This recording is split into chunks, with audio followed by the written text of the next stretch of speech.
একটি আশ্চর্যজনক বিষয় আপনাদের সামনে উপস্থাপন করছি। দেখছেন যে চিতা একটি মৃতদেহ উঠানো, এটা মোল্লাহাট উপজেলার উত্তর আমবাড়ি এলাকায়, এটা শ্মশানে দেখছেন এই যে চিতা একটি লাশ উঠানো আছে। উনি হিন্দু এই দাবিতে আর কি ওনাকে পোড়ানোর জন্য এখানে উঠানো হয়েছে, কিন্তু এই যে ভদ্রমহিলাকে দেখছেন উনি মুসলমান এবং ওনার স্বামী ইনি সেই দাবিতে মহিলা কান্নাকাটি করছেন। উনি নাকি 21 বছর আগে মুসলমান হয়েছেন এবং ওনাকে নাকি পিটিয়ে হত্যা করে হয়েছে এমন অভিযোগও এই মহিলা করছেন ওনার স্ত্রীর কাছ থেকে আপনারা এখন শুনবেন। আপনি একটু বিষয়টি বলবেন, আপনি অ্যাকচুয়াল বিষয়টা কি আপনি একটু বলেন তো, কি বিষয়টা? আমার ছেলেরে আমার স্বামীরে মারি ফেলাইছে, আমার ছেলেরে এতিম বানাইছে। আপনার স্বামীর নাম কি? আমার স্বামী হিন্দু নাম ছিল সুব্রত পোদ্দার আর মুসলমান নাম সোহাগ। উনি কত আগে মুসলমান হয়েছেন? উনি 21 বছর আগে আসলে হয়েছেন? পুরো প্রমাণ আপনার কাছে আছে কি? আমার কাছে সব প্রমাণ আছে। দেখাবেন? আমরা বিয়ে করছে 16 সালে আবার মুসলমান হয়েছে। তার আগে আরেকটা মেয়ের সাথে সম্পর্ক ছিল 21 বছর আগে, সে তখন মুসলমান হয়েছে। মুসলমান রীতিনীতি সবকিছু করতো, সে হিন্দুকে সহ্য করতে পারতো না, হিন্দুকে তারা যাইতো না। মায়েও অসুস্থ হওয়ার কথা কয়ে 2 বছর হয়েছে আমার সাথে সম্পর্ক নষ্ট করছে। আমারে এখন মরে গেছে, এখন আমি কইছি কি যে মরে তো গেছে। তাহলে ওনাকে চিতায় উঠানোর কারণ কি? এটা কে বা কারণ? আমরা জানি না ভাই, আমরা জানি না। কালকে মরে গেছে 6টার সময়, 6:15 তো ফোন কাটছে, 5 মিনিট পরে মরার খবর আমাকে দিয়েছে, দেওয়ার পরে ফোন বন্ধ করে রাখছে। আমি মনে করছি কি তাহলে আপনার সাথে যখন কথা বলেন তখন উনি অসুস্থ? না, পুরো সুস্থ, একেবারে সুস্থ। আমার কাছে আমি আসতেছি 10-15 মিনিট। আপনার ঠিকানা কোথায়? আমার ঠিকানা মেরি গোপীনাথপুর। মেরি গোপীনাথপুর। ওখানে আপনার বাবার বাড়িতে থাকেন? জি না, আমরা বাড়ি করছি আমাদের বাড়িতে। আপনার স্বামী আপনারা একসাথে বাড়ি করেছেন, তাই? জি, 7 বছর ধরে আমরা বাড়ি করছি, ওখানে আমরা বসবাস করছি। আচ্ছা, এই যে আপনার সাথে কে? এই যে আমার ছেলে। ছেলেটা কি পড়াশোনা করে? কি পড়ে? 2তে পড়ে। ক্লাস 2তে। নাম কি বাবা?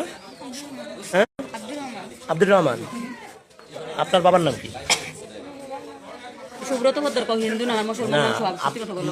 ও যেহেতু মুসলমান, যেটা সঠিক নাম সেটা বলুন। কি নাম? কি নাম বাবার নাম?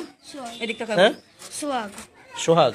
শুধু আমার দ্বারা মরতো, তাহলে এখন আপনার স্বামী মারা গেলেন কিভাবে? উনি অসুস্থ হননি, তাহলে কিভাবে মারা গেলেন? শোনেন, অসুস্থ হয়ে নেই, কোনো কিছুই নেই। শোনেন, কোনো কিছুই নেই। আমার স্বামী মুসলমান মতে আমার বাদ থাক, আমার দ্বারা থাকুক, এইটা আমার শাশুড়ি কোনো দিন চাই নেই। কালকে পাগলামি করছে যার জন্য, এই জন্য আমার স্বামীরা আমার এই শাশুড়ি জানে কি করে মারছে, একমাত্র উনি জানে। আপনার পুরো সুস্থ মানুষ। আপনার শাশুড়ির ঠিকানা কোথায়? আর শাশুড়ির ঠিকানা তো তেগুড়িয়া বাড়ি হান বলে কোন আশ্রমে থাকে, আমি ওনার সাথে যোগাযোগ করি, আমি জানি না। এই মোল্লাহাটে কেন তাহলে? তেগুড়িয়া যদি হয়ে থাকে এই জায়গা বলে আশ্রম, আমি শোনা কথা, আমি জানি না যে কি করতে এখানে থাকে। এই মোল্লাহাটে এনাদের কোনো ঠিকানা নেই? এখানে যে একটা হিন্দু আশ্রম আছে, ওইখানে তার মা থাকতো, আমবাড়ি আশ্রম। যে ওই আশ্রমে থাকতো, ওইখানে দেখাশোনা করতে ও আসতো মাঝে মাঝে। ওনার মা কই? আচ্ছা, এই যে যাকে চিতায় উঠানো আছে ওনার মা কে? আপনি? আপনার নামটা একটু বলবেন? রীতা পোদ্দার। আপনার স্বামীর নাম? জি, শুক্লাল পোদ্দার। বাড়ি কোথায়? গোপালগঞ্জ। কোথায়? তেঘরিয়া। গোপালগঞ্জ তেঘরিয়া। তা আপনার স্বামী, আপনার সন্তানের লাশ এই যে মোল্লাহাট উপজেলার উত্তর আমবাড়ি এই যে শ্মশানের চিতায় কেন? গোপালগঞ্জে তো অনেকেই আছে, তা এইখানে কেন? ঠাকুরের আশ্রম কোথায়? তো দত্তডাঙ্গায় কি কোনো নেই? দক্ষিণ আমবাড়িও তো আরো একটা আছে দত্তডাঙ্গার কাছে, সেই আশ্রমের কাছে। এখানে কেন? এইটা তো তার থেকে অনেক বেশ খানিকটা আরো এদিকে এসে, ওইখানে তো আরো কাছে একটা আছে, সেখানে না নিয়ে এখানে কেন? আপনার ছেলে কি মুসলমান হয়েছিলেন? আপনার ছেলে কি মুসলমান মেয়েকে বিয়ে করেছিলেন? তার কি সন্তান আছে? তারা যে কাগজপত্র দেখাচ্ছে যে উনি মুসলমান হয়েছিলেন এফিডেভিটের মাধ্যমে, ওটা কোর্টের কাগজ তো দেখাচ্ছেন উনি। তার একটা সন্তানও আছে, সন্তানটা কি তার না? ওর সন্তান। হ্যাঁ, কি হয়ে মারা গেছেন আপনার ছেলে? Heart block. আপনার ছেলের পিঠে কালো কালো দাগ হয়েছে কিসের? এখন তো উপর করে রাখা আছে, ওনার পিঠে দাগ কেন?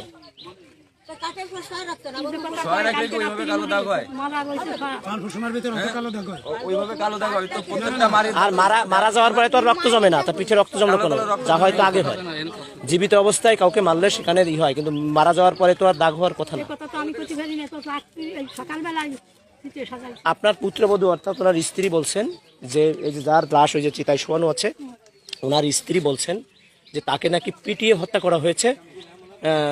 যেহেতু সে মুসলমান হয়েছে, সে একটা ক্ষোভ ছিল আপনাদের মাঝে, তাই তাকে নাকি পিটিয়ে হত্যা করা হয়েছে। বিষয়ে কি বলবেন? মুসলমান হয়েছে ওই মহিলা আমার বাড়ি হয়েছে, জি, ওই মহিলার আমি মানিও নিছি, ওই মহিলা ভালো না, ওই মহিলার কয়টা বিয়ে তখন ঠিক নাই, ওই এক বিয়ে নাই হয়েছে। আপনার ছেলের কয় বিয়ে?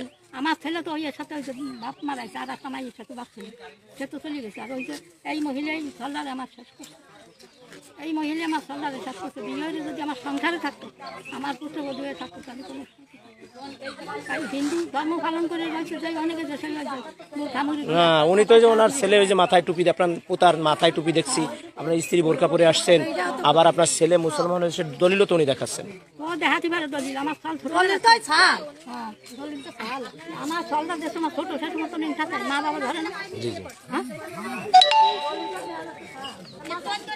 সম্মানিত দর্শক, আপনাদেরকে এই যে চিত্রবাহী ঘটনা দেখাচ্ছিলাম, এটা হচ্ছে বাগেরহাট জেলার মোল্লাহাট উপজেলার 7 নং আটজোড় ইউনিয়নের উত্তর আমবাড়ি শ্মশান। এই শ্মশানের নাম কি? উত্তর আমবাড়ি, ঠিক আছে, শ্মশানের একটা নাম আছে, উত্তর আমবাড়ি ষষ্ঠপল্লী শ্মশান। এই শ্মশানের চিতায় যে লাশটি শোয়ানো আছে, তার মা বলছেন তার সন্তান হিন্দু এবং সে হার্টে ব্লক বা হার্টের সমস্যার কারণে তার মৃত্যু হয়েছে, তাই তাকে চিতায় শোয়ানো হয়েছে পোড়ানোর জন্য। এবং তার স্ত্রী এবং তার একটি সন্তান আছে, তারা দাবি করছেন যে না, তিনি মুসলমান হয়েছেন 21 বছর আগে, এবং সেই ধরনের এফিডেভিটও উনি তার স্ত্রী দেখিয়েছে, যেটা কোর্টের মাধ্যমে এফিডেভিট করে 21 বছর আগে তিনি মুসলমান হয়েছেন, এবং মুসলমান ধর্মীয় রীতি অনুযায়ী তাকে দাফন করার দাবি তাদের। আর এনাকে নাকি হত্যা করা হয়েছে এমন অভিযোগও তার এই যে চিতায় শোয়ানো আছে তার স্ত্রী এবং সন্তান দাবি করছে। যেহেতু তার পিঠে বেশ কিছু দাগ এটা দেখা যাচ্ছে, যে কালো দাগ হয়ে আছে, এটা কেন, কিসের জন্য দাগ, এটা ঠিক আসলে আমরা জানি না। তবে তার স্ত্রীর দাবি যে তাকে নির্যাতন করে হত্যা করা হয়েছে, এবং এই হত্যার অল্প কয়েক মিনিট আগে, 5-7 মিনিট আগেও নাকি সুস্থভাবে সে তার স্ত্রীর সঙ্গে ফোনে কথা বলেছে। পক্ষান্তরে তার মা আবার বলছে যে না, তাকে পিটিয়ে হত্যা করা হয়নি, নির্যাতন করে হত্যা করা হয়নি, সে নাকি হার্টের সমস্যার কারণে মৃত্যু হয়েছে, এমনটি আমাদের কাছে এখন পর্যন্ত ছিল। পরবর্তীতে আবার কোনো আপডেট নিয়ে আপনাদের মাঝে হাজির হব। ধন্যবাদ সবাই এতক্ষণ সঙ্গে থাকার জন্য। সম্মানিত দর্শক, বিষয়টি আপনারাই বিবেচনা করুন, আপনাদের কার কি ধারণা আসে সেটা আপনারা কমেন্টে জানাতে পারেন। এইমাত্র এখানে পুলিশও পৌঁছেছে, পুলিশ পরবর্তী আইনগত ব্যবস্থা গ্রহণ করবেন। আপনারা সবাই সঙ্গে থাকার জন্য ধন্যবাদ। আসসালামু আলাইকুম।